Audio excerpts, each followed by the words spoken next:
An entire world is ready for you to start your career teaching the path to wellness. Mastering the science of mindfulness. And the art of coaching. To help clients achieve mental, emotional, and physical betterment of life. Through movement, nutrition, recovery, and regeneration. Because impacting one person impacts a family. Impacting a family impacts a community. And impacting a community impacts the world. Become an NASM certified wellness coach.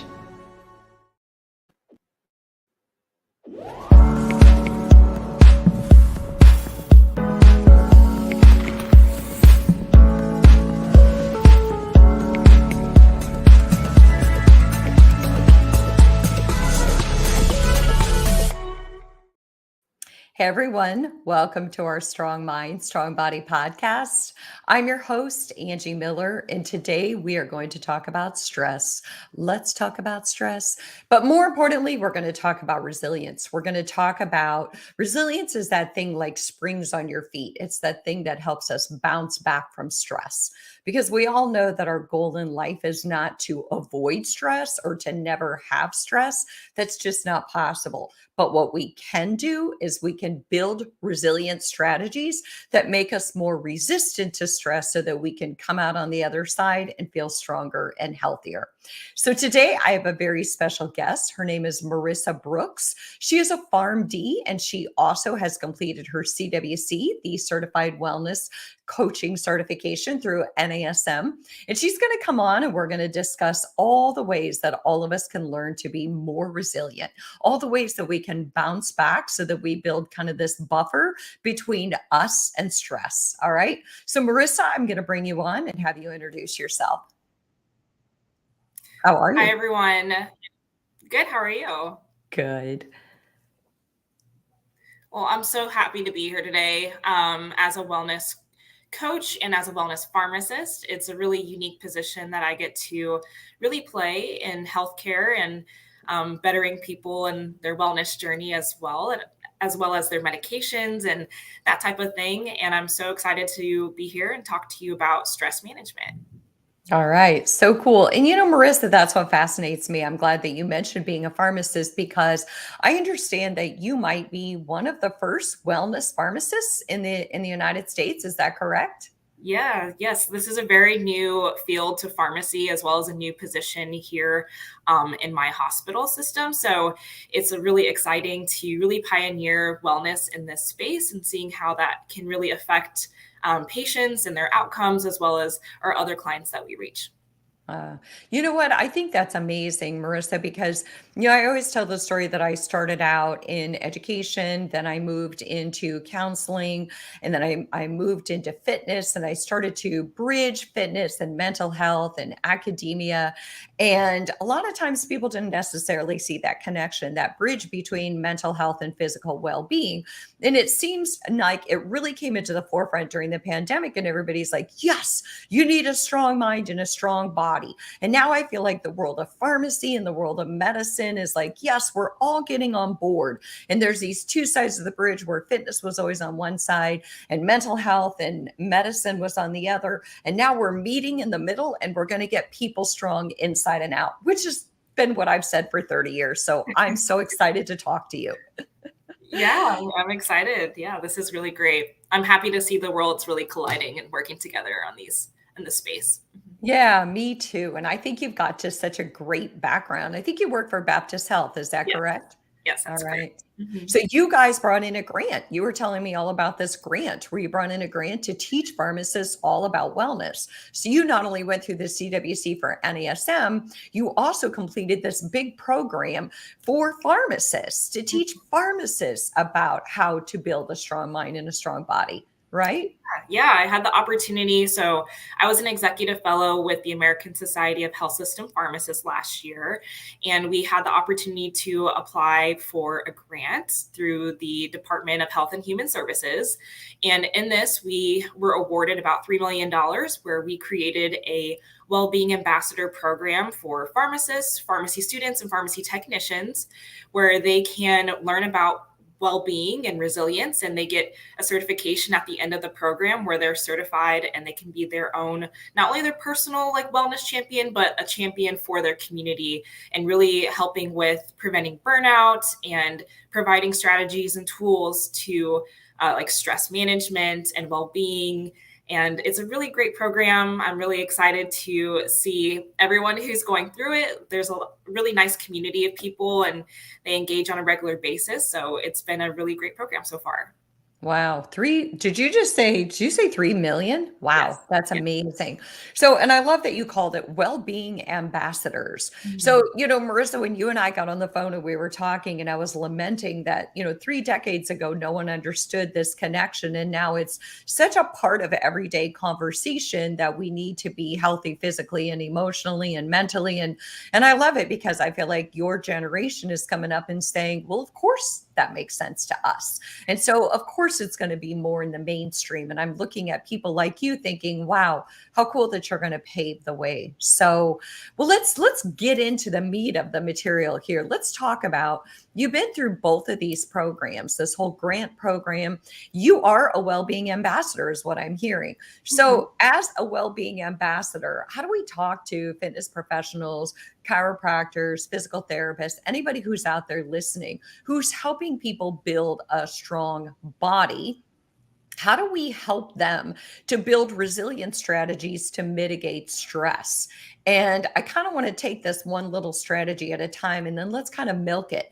And let's talk about how maybe we've applied it in our own lives.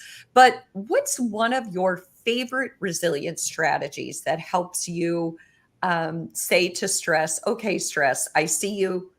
I understand you. I know you're a part of my life, but you're not going to take me down. What's one of the things that you use? Yeah, I would say a big one for me is mindfulness. So first, being able to identify, okay, I'm feeling very stressed.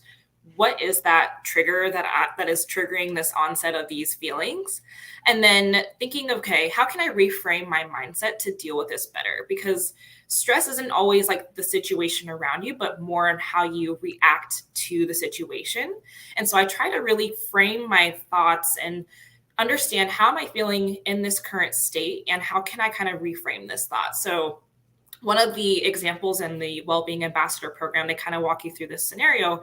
Okay, so if you're thinking all of your work has to be perfect and you're going to skip lunch because you want it to be perfect and spend all this extra time, at the end of the day, you're going to be exhausted and tired and overwhelmed and then anxious because you're going to do the same whole process the next day.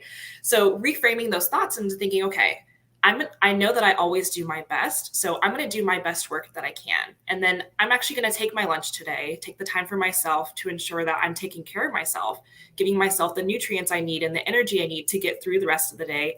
And then when you're coming out of work, you're going to feel accomplished. It's a win-win situation for you. You feel a little less stressed. You feel accomplished that you got your work done, and you know you did a good job because you always do, and you put your best foot forward. So really being able to identify those thoughts that you're thinking that you could really work on, reframing that mindset, and then going forward. And then, it's kind of like a rolling ball down the hill. Like as you start to make those changes, it really starts to progress in other areas of your life. And those behavior changes become a little bit easier for you. Yeah, that makes complete sense to me, because I think really what you're saying about mindfulness is the first part of mindfulness is I have to know what triggers me. And I think that takes personal insight. And it's not even so much as knowing like what triggers me. I think sometimes people put what triggers me into like this, oh, my boss triggers me or my spouse triggers me. But I always tell my clients, I want you to get a little deeper than that. Not just my boss triggers me or my client triggers me or my spouse triggers me. What actually happened? What took place? What was said? What actually was the trigger? It's not a person or a full encapsulated situation. There's something within that situation that triggers you. And then to your point, then the next step is, what are the feelings associated with that? And people are like, and it seems so primitive, but literally there's feelings wheels out there for adults for a reason. It's because people don't always understand. Am I mad? Am I frustrated? Am I scared? What is the emotion? It's not just what about your spouse or your client just triggered you, but what emotion is coming up? And again, there's a lot of different emotions. And so, what is it? Is it fear? Is it anger? And then I heard you say, once you've got all that, you reframe it. Okay. I know that I feel triggered because, my spouse has this X, whatever is going on, and this situation is triggering me. I'm feeling scared. So, to your point, then you said, okay, now I know what's triggering me, but I know that I have to kind of take a step back, absorb that, and then have a little self-compassion and say, I can still manage my everyday life and schedule, and I can kind of come back to this when I'm feeling stronger and healthier. Is that a good way of putting that? Yeah, absolutely. I think another part of that is also self-care and how you treat yourself. Being aware of what your body needs can really help with identifying the coping mechanisms and the things that you need to do for yourself to make it a more positive experience for you. Yeah, I like that because I think what it really boils down to is this situation is what it is, but me skipping lunch or me belaboring it in my mind and ruminating is not going to change it. But if I step away from it and still take good care of myself and do all the things that I need to do for self-care, I'm going to look at it through a different lens, a healthier lens. Right. So I like that. All right. So Marissa, before we move on, I just want to reintroduce you. My name is Angie Miller. This is Strong Mind, Strong Body, and I'm talking to Marissa Brooks. She's a PharmD, and she's also an NASM certified wellness coach. And the thing that's beautiful about this is Marissa is basically talking about how we're bridging medicine and wellness, right? We're bringing wellness into the medicine space so that pharmacists can view a total body from the inside out, just like we as fitness pros can. We're not just working with our clients to get them physically healthy. We're working with them to get them emotionally and mentally healthy. So I like the mindfulness one. What's another strategy that really stayed with you through your programs? Yeah, I would say determining like what are some healthy coping skills. So for me, I'm someone who loves sweets. I love a good like late night snack, like ice cream or something like that.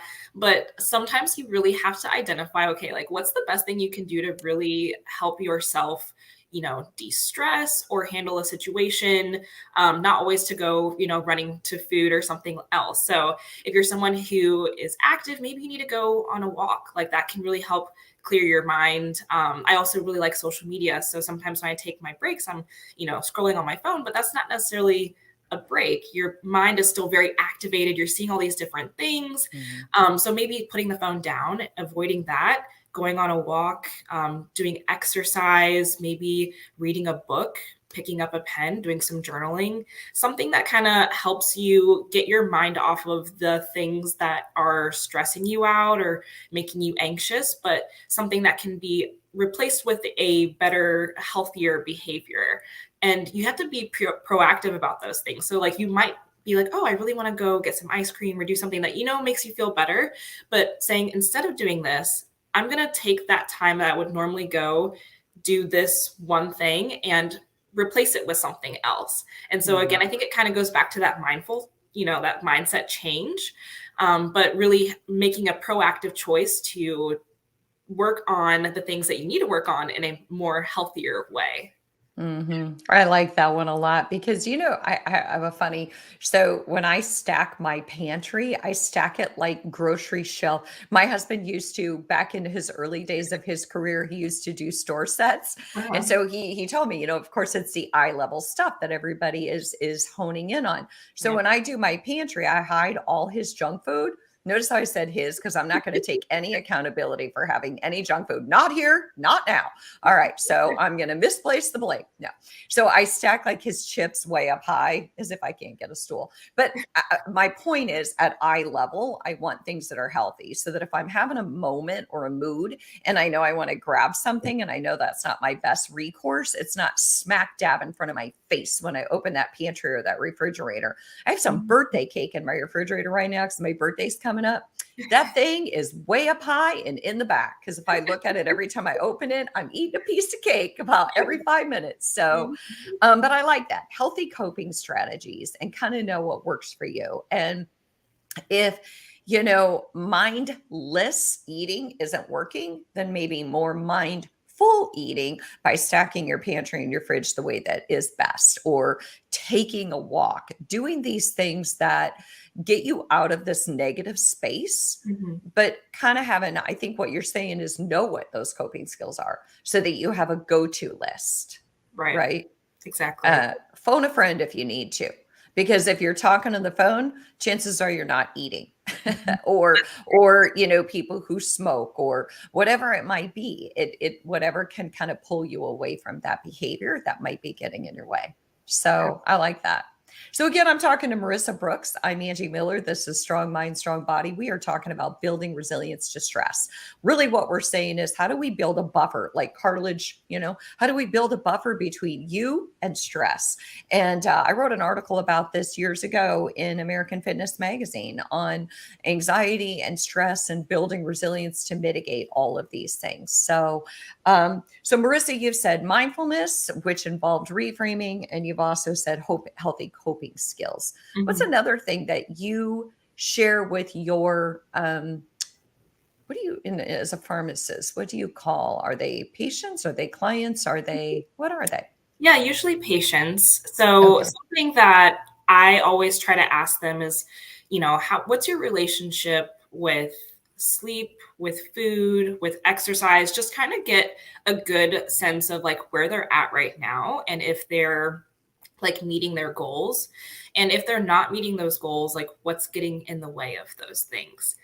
Sometimes when you're feeling, stressed out at work or in your life, there's these little parts of your day-to-day that you can make simple changes to. And, maybe just getting a better night's sleep is all that you need to really be able to function a little bit better, understand like how you're feeling, and you're not so quick to react to things in a negative way. So I try to really look at it in a more, like whole body, mind type of frame, and seeing where are you physically and mentally, and how are you doing, and where can we make those little changes to really help you entirely with how you're focusing and how you're doing on a daily basis. Okay.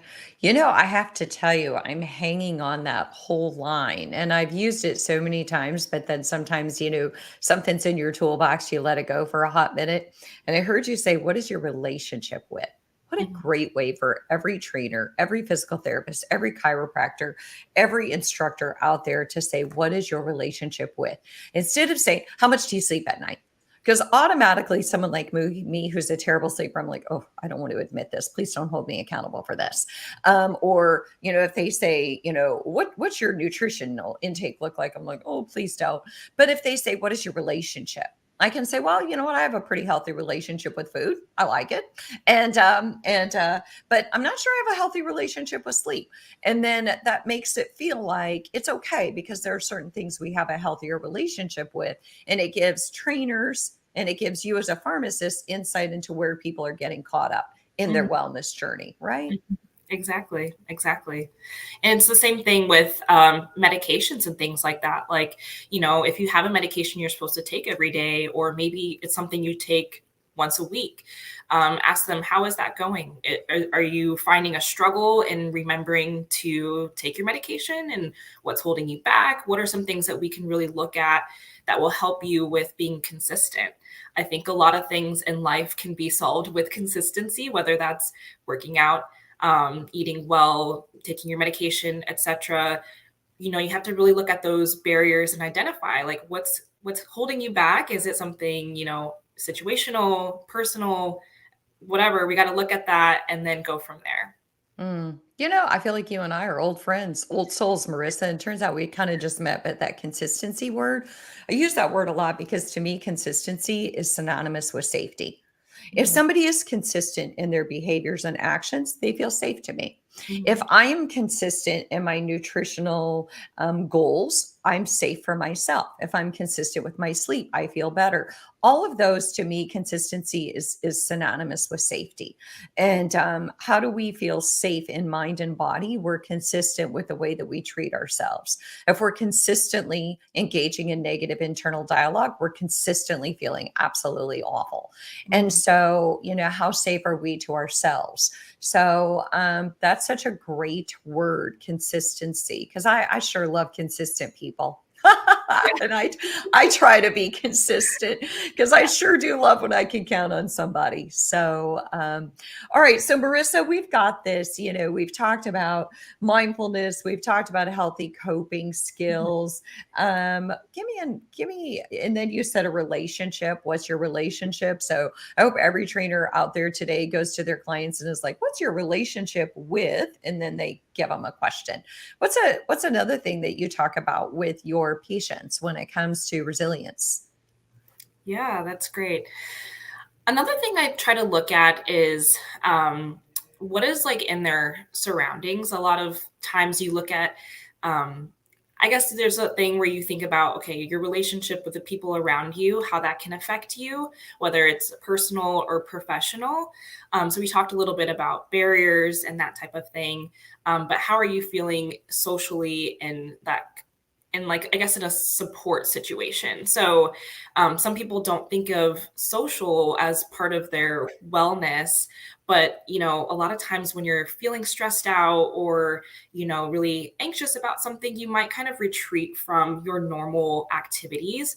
So I really try to talk to my patients and saying, hey, like, are you, speaking with your family members, or how are you feeling at work? Are you having a strong relationship with your coworkers and things like that? Because having that social support really can help you feel better as a person, and no matter what your health goals are, especially when you have like goals that you're really trying to make those behavior changes, those people around you they can hold you accountable, and that can be really helpful to implement those changes. So I try to ask them a little bit, what's their social life like? And, do they feel supported? Right. Because think about it, even like when people come out of addiction, like they often have to change their whole entire social support system for that reason, because people can either be the wind beneath our wings, if you will. They can either be the best advocate for us in behavior change, or they can quite frankly be the biggest obstacle. And so I've always said that, I choose friends who I feel like are way smarter than me, because I strive to want to be, to hold myself, to that type of standard. And so I think that makes a huge difference is what are your surroundings? Do you have good relationships? Do you have a good support system? And does that support system, do they prove to be an obstacle, or do they prove to be somebody who kind of gives you that extra push? So that's why I think sometimes when people set goals, it's almost behooves them to set a goal as a family. Like not just I'm going to eat healthier, but I'm going to help my whole family eat healthier. Because if everyone's on board, so much easier. Nobody's out there buying a bunch of chips then, right? So Marissa, I want to reintroduce you. So this is Strong Mind, Strong Body. I'm Angie Miller. Thank you so much for joining us. We're talking about building resilience to stress. I'm talking to Marissa Brooks. She is a PharmD, and she's also a NASM certified wellness coach. And we have talked about all these different strategies that build resilience. We've talked about mindfulness and how to reframe our thoughts. We've talked about healthy coping skills and asking a simple question like, what's your relationship with food, or what's your relationship with sleep? And then we've just last talked about our surroundings. Who's in our space? Who are we sharing time with every single day? And I don't know about you, Marissa, but I think one of the hardest ones is when people are at a job 8 or 10 hours a day and they don't have a cohesive team. And so my suggestion to them is always then the team that you build outside of work is going to become even more important to you, right? Because you can't change the coworkers and you can't change who people are, but you can build a stronger community when you're not at work. So that's kind of your way of building that resilience, so that when you do go to work, you have some tools, some sustenance. You put gas in your tank again, right? Exactly. Yeah. You had mentioned to me kind of cultivating a community. And is that kind of what you're talking about too with surroundings? Like build a community of your people as much as you can. Is that? Yeah. I think it can really make a difference in how, happy you feel or how excited you are to go to work if you have a really good relationship with the people you work closely with. And sometimes you don't, and that's okay. Some people, they go straight to work, they do what they need to do, they work their hours and they go home. And like you said, that relationship they have with the people at home and their support system, that can really make a big difference. And that is also one of the things that keeps people going when they do feel stressed out or overwhelmed at work, is because they remember their why. Why are they doing what they do? Hopefully it's, because they love it or they feel some kind of purpose, or maybe they're really motivated by their family members or, a personal goal that they have for themselves in their own personal life. So that's why I think that social interaction, that surroundings can really make a big difference for you in cultivating that team and that spirit that you feel when you're, together. Yeah. And that makes it even more powerful that your hospital in particular is doing this whole wellness program, because basically they're getting all pharmacists on board. And basically what they're saying is your team is only as healthy as each individual, which is what my old band teacher used to say, by the way. Mr. Bosco used to say, we're only as good as our worst player. So I do think that that's such a, Mr. Bosco, way back when, I still remember that.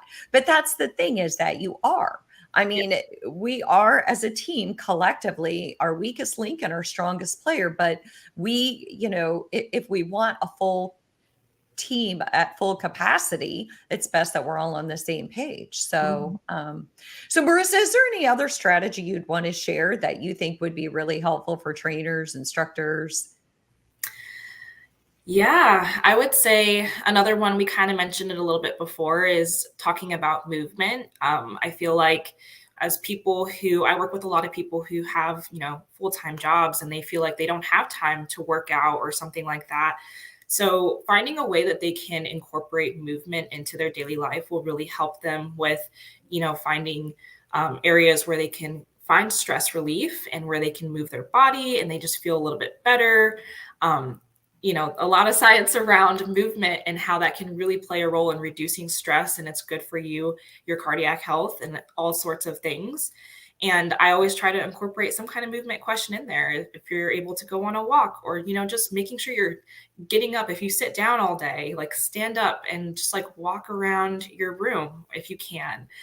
Doing something like that is really helpful to really get your brain going a little bit, to get the blood flowing, to make you feel a little bit more confident, less stressed. So I always try to incorporate some movement in there. It might not be everyone's favorite topic, but it's definitely something that is important, and definitely a component that I try to incorporate. Yeah. And I think the word movement is important. And I know that trainers and instructors are like, well, that's what we do. But what about the hours that our clients aren't with us? Just reminding them that a 5-minute walk at lunch can go a long way. Reminding them that a little bit of vitamin D for, a 10-minute walk around the block, whatever it might be, makes a huge difference. It doesn't have to be traditional exercise in the gym or with our trainers. So, Marissa, one other thing that I kind of wanted to maybe touch on is, you had kind of mentioned it earlier, was self-care, and that part of resilience is figuring out what self-care looks like for everybody. And part of me was like, do we want to go there? Because self-care is like, oh, it's everywhere, self-care. But if it weren't so overused, it's got a lot of value and merit, doesn't it? It does. And so what stood out to you in your program about self-care? Is there any golden nugget you could kind of share about that? Yeah. So I think when it comes to self-care, like you said, it looks different to everyone. You have to really think, what is important to you? If you're trying to work on the physical component, or maybe you're trying to work on the social component. Lots of people who are pharmacists, they go through many years of school and they kind of put their social life on the background. That's why I was talking about how important it is to have those social interactions. And so if social or physical or whatever component it is that's important to you, you need to make some real goals and you have to define them. There's like the SMART goal method where you have to figure out you set those SMART goals so it's specific and it's timely, it's measurable, and you can make that action on it. And that'll really help you with creating a self-care plan that works good for you and that will be easy to implement. And hopefully you do see changes from creating that self-care plan to, implementing it and then how you feel afterwards. Right, right. So I think what you're saying is self-care is also tied to goals, right? I Mhm. mean, how do you most want to feel? What in your life is kind of lacking? If you have a big pie, is there a piece of your pie that kind of is not being fulfilled as much? And to your point, sometimes I think for a lot of us, social became a big back burner thing.